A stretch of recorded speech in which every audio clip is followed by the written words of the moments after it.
Hello everyone, welcome to my YouTube channel. It's been a while since I posted my last video and I thought it's time that I posted the next video. Uh, for those of you who are very new, I've been actually talking a lot about the disease dementia ever since I completed a couple of courses on that.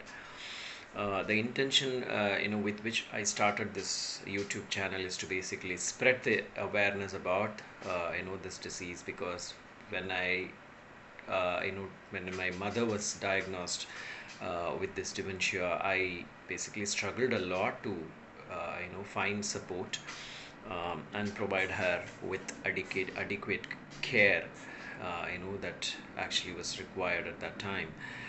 Of course, it's been a while, like it's close to about 3 years, and then my journey has been very tough as a family, personally, and also as a family.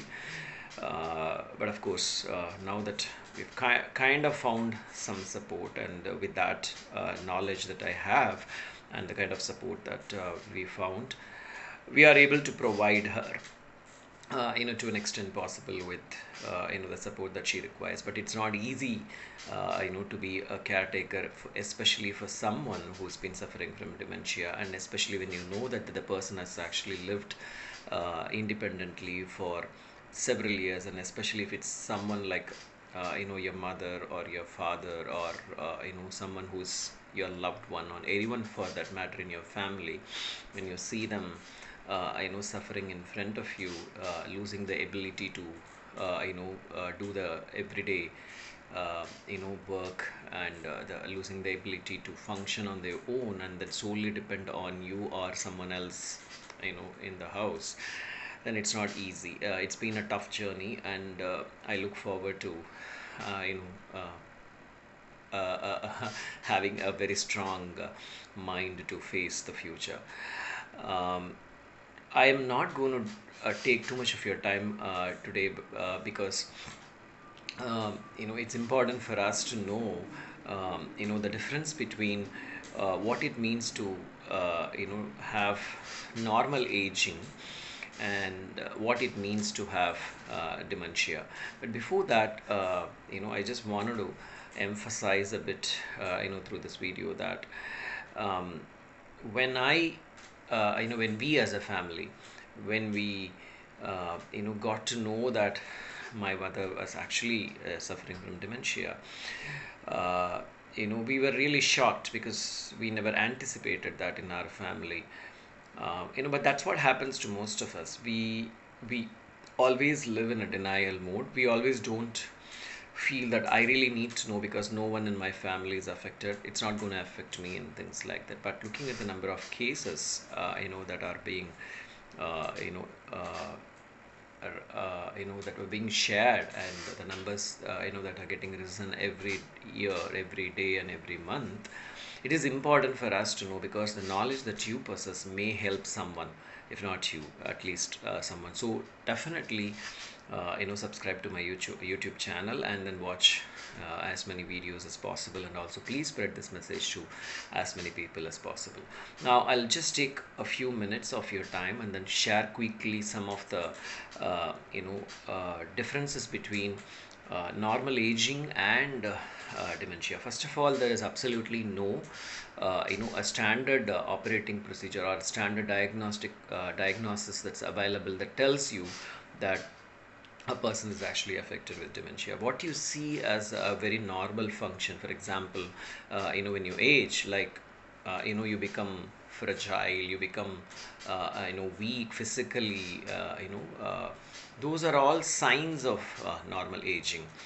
But how do I differentiate normal aging from dementia? Now, normal aging people, you will see that they will be able to function quite normally, and they will probably be slow, but they may not depend on you totally, right? I mean, if you're taking, let's say, that 5 minutes to complete a process, they may take half an hour to complete that job. But that's because they are physically not very strong, and things like that, and they have all the time, so they really want to do it slowly, and that's absolutely okay.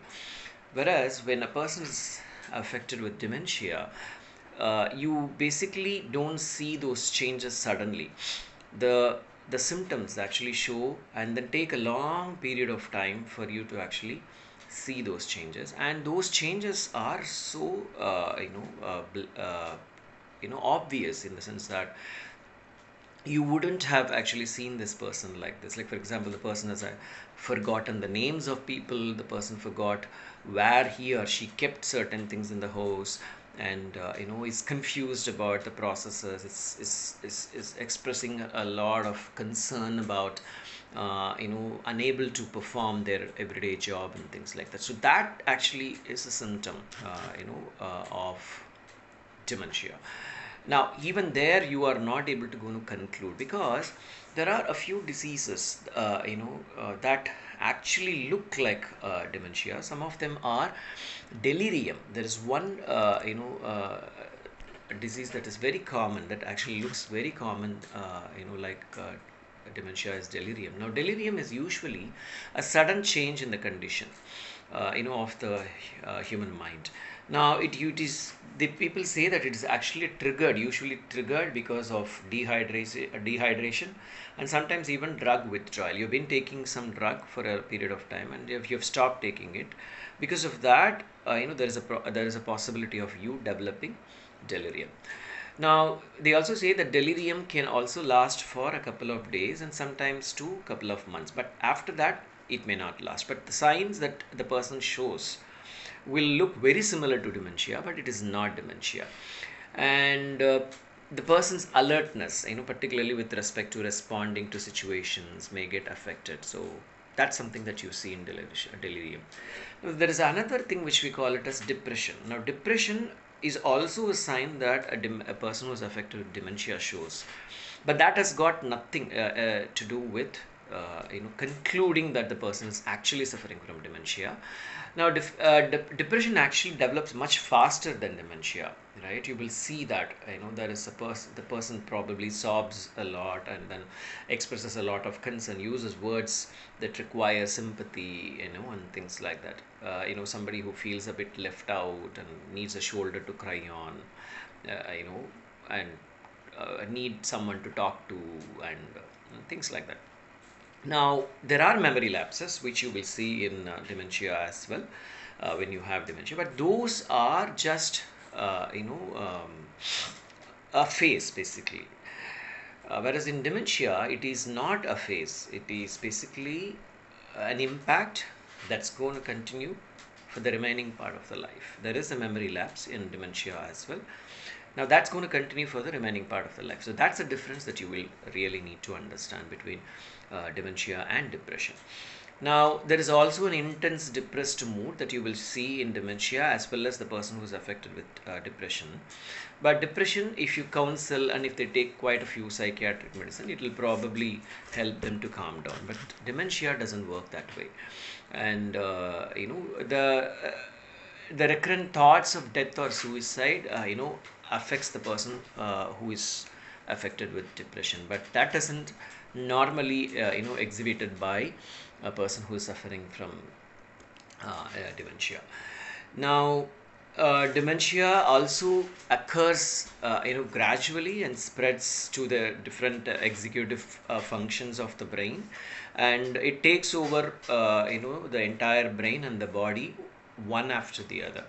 That's not the case in normal aging. Like, for example, forgetfulness, it's quite normal. People do forget, and in fact, many people even forget at the young age, right? But that is necessarily not a sign of dementia. It will probably be a sign of aging, and it's absolutely normal. There's absolutely nothing to worry about it, because the brain loses the cells, and there is every possibility of you losing some memory lapse and things like that. That's nothing to panic about it. Now, our executive function basically change over time. So aging is a very normal process, and beyond a particular point. In fact, some of the statistics actually say that beyond 50 years to 60 years, our executive functions basically slows down. So, and after 60 years, it slows down further, and it goes like that. Now, how do they ascertain, that that's where people have actually done quite a lot of studies. There is a study called longitudinal study in which they have followed people for a period of about 20 years to find out what kind of changes actually happen in this person, and that has told them that there is a change in our executive function, in the memory, in the way in which we function and things like that. They've also studied the person who's affected with dementia, and they've also studied the normal aging process. So that actually has helped them to predict a few things. Now, in dementia, the drop in memory is very significant, which you don't see it, in aging. The person may not be able to even recognize the face of a person, may not be able to actually remember the name, may not be able to recall a lot of incidents, may not be able to actually tell the step-by-step process of a lot of other things. But that is not normally, possible, or normally that's not normally happens in the normal aging process. And when the ability to do fundamental activities, like for example the self-care and hygiene and all those things which are particularly related to dementia, you may not see it in aging. They may be aware, but they may need a bit of support. But these people who are suffering from dementia, they will totally forget about it, and because they may not even remember what they are supposed to. They are confused. The mind is confused. Even if you tell them and give them a lot of instructions, that the brain may not remember all of them. That's one of the reasons why they actually need signboards. They need constant reminders. They need actually processes that reminds them and then tells them again and again that they have to do this in a structured way. So those people need that. But when you in the normal aging process, they may need a bit of support. They may not forget about the personal hygiene and self-care and things like that. Now, being forgetful about self-care and hygiene are some of the signs of dementia. Now, there is something called as middle aged cognitive impairment. That happens at around 50, 40, 50, 60 and things like that. Now, people say that close to about 10 to 40 percentage of people who have this mild cognitive impairment, it's called MCI, middle aged, when it's mild cognitive impairment, they go about and then develop dementia much later. So there is a normal aging process. There is also signs of dementia. If we know to differentiate between both, then we'll definitely be able to provide the right treatment to the person who is suffering from dementia, and we'll also be able to provide the right care and protection to a person who's normally aging. So we don't really have to suspect that. So what I really request you, through this video is that, so please learn about these kind of diseases, because it's that the kind of support that we have in India needs to improve a lot. The information that is available, also is very less. Many people don't even know much about this disease, at least in various parts of the country. So it will be really an opportunity for you to understand this, process it, and make sure that this information is available to people who may need. So please do spread this message across to different people. Thank you so much for watching this video. As I've always said, whatever I'm sharing is theoretical information. Of course, I can definitely speak from my experience of having provided and continuing to provide treatment and not treatment, care to my mother, but that's a practical knowledge. But when it comes to diagnosis, when it comes to other kinds of treatments, it is important for you to consult a doctor. So please do visit a doctor to confirm anything. Do not just go by this video. Thank you so much for watching. I look forward to seeing you all in the next video. It's bye from Murli.